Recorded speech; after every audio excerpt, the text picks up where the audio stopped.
Ride one of these and you'd be crazy not to wear one of these, and very wise to wear some of these. And more bikers are also choosing to wear one of these.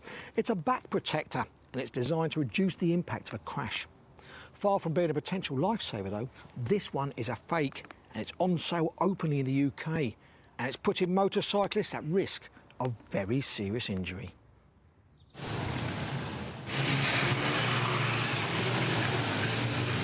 The MCN Motorbike Show in London. Here, thousands of motorcyclists from across the UK have come to see the latest equipment available. According to Department for Transport figures, motorcyclists are 75 times more likely to be killed or seriously injured than a car driver. So, as you'd expect, this is a group of people that understands the value of safety. You'd hope vital motorbike protective equipment would be immune from fakery. But we've seen on Fake Britain before that it's not. During an accident, the counterfeit helmet breaks in a very dangerous way. But it's not just helmets and leathers that riders need to worry about. These days, many bikers also choose to use back protectors. First developed by the great British rider Barry Sheene following a gruesome crash in 1975, they've come a long way since then. But the principle is still the same, as consultant spinal surgeon Nick Birch explains. The spine is made up of the spinal column, which are the bones and the discs at the front, and the bones that then form the back of the spine. Inside is the spinal canal, where the spinal cord is, and that's the really delicate part.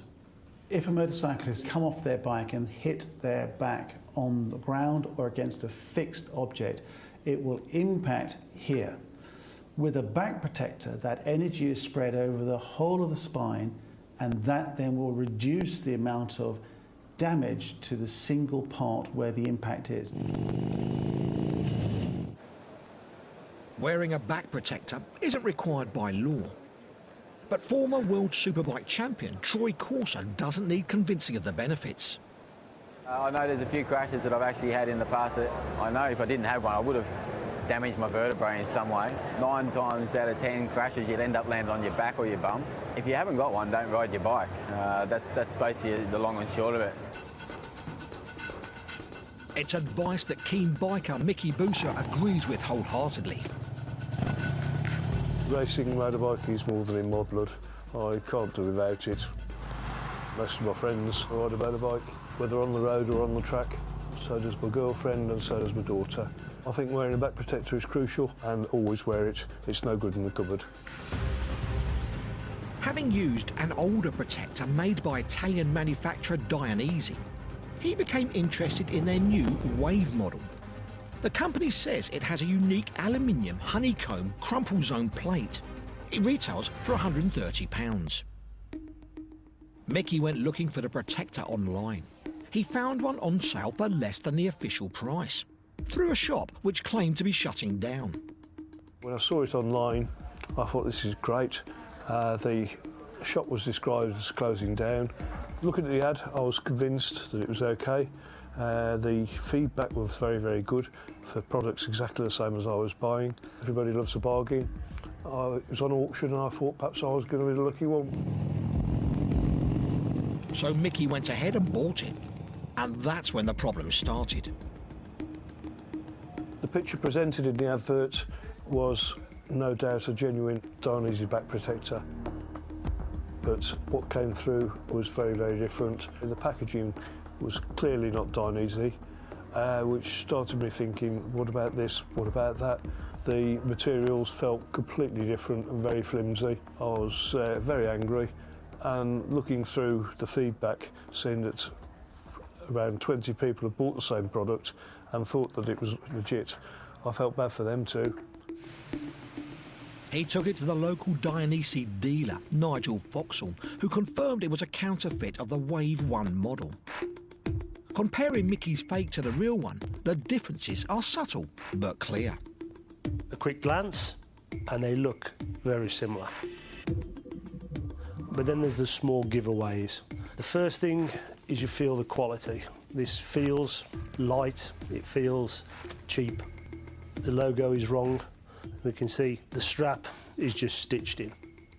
On the genuine wrong, it has a special lock-in strap that gives it better strength. If you turn them over, the fake has a logo that shouldn't be there, which the original one doesn't have. The really important thing is the CE certification. Now, if you have a look, you'll find it permanently stitched to the inside. If you look at the fake, there's simply nothing. But what about that all-important aluminium crumple zone plate? Nigel talks us through the real one. This is extremely light, which is very important when you're wearing it, and this will absorb energy by crumpling at the point of impact. In the case of an accident, you can see it's hard to the touch. You can bend it very, very slightly. If you look at the fake, firstly, we don't know what material this is, but straight away, compared to the original, you can see how weak it is, and the fact you can actually just pull it around and stretch it. There's nothing to it. We went back to the online seller Mickey used and bought one ourselves. Sure enough, it too was a fake. But unlike Mickey's, instead of trying to copy the aluminium honeycomb, this one just has foam. But what's the difference between the back protectors? We wanted to find out. So we took them to Cranfield University's Impact Centre for testing. Here, Dr. Jim Watson conducts impact tests for the motor racing industry. Well, this is our drop tower here at CIC, and what we're going to do here is we're going to be placing the black back protector onto the anvil, and then we're going to be bringing along a impactor to drop onto it. What we then do is we work out then what the force is being transferred through the back protector. A higher force is more likely to give you higher injuries. The force the back protector lets through is measured in kilonewtons.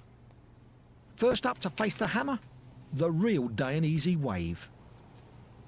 The impactor is ready to go, the cameras are set, and now Jamie's just about to fire. Okay, arming. 3, 2, 1, firing. This has performed very well. From the graph, we can see that the force is just under 8 kilonewtons. So that's good. Then the two fakes. First, Mickey's one with a counterfeit metal honeycomb. Firing. The lower load, which you can see here, is at 8 kilonewtons, which was for the original one. For the suspected fake is getting up to nearly 15 kilonewtons. It's a much higher force than the previous test we did on the original. Your risk is greater then of receiving injuries. And then the fake we bought, which contains the foam. 3, 2, 1, firing. And that goes up to nearly 16 kilonewtons, so a significant increase in load. While both fakes offer at least some protection, it's barely half as good as the real product that bikers like Mickey thought they were buying. And unlike the real aluminium honeycomb, the fake metal mesh is no more effective than the cheap foam. It's a result that worries consultants like Nick Birch. If you are unlucky enough to buy a back protector that isn't the genuine article, that hasn't been made in a way that is going to protect your spine, then potentially you are going to have a much more serious injury than you would do if you bought a genuine item that has been tested and proven to have energy absorbent capabilities. Potentially that could be the difference between coming off a motorcycle or skiing and having no spinal cord injury and therefore effectively walking away, or not walking again. Dainese dealer Nigel is also shocked. It's very alarming when you find a fake product that is designed to protect you. With these fakes, they could have little or no protection in the case of an accident.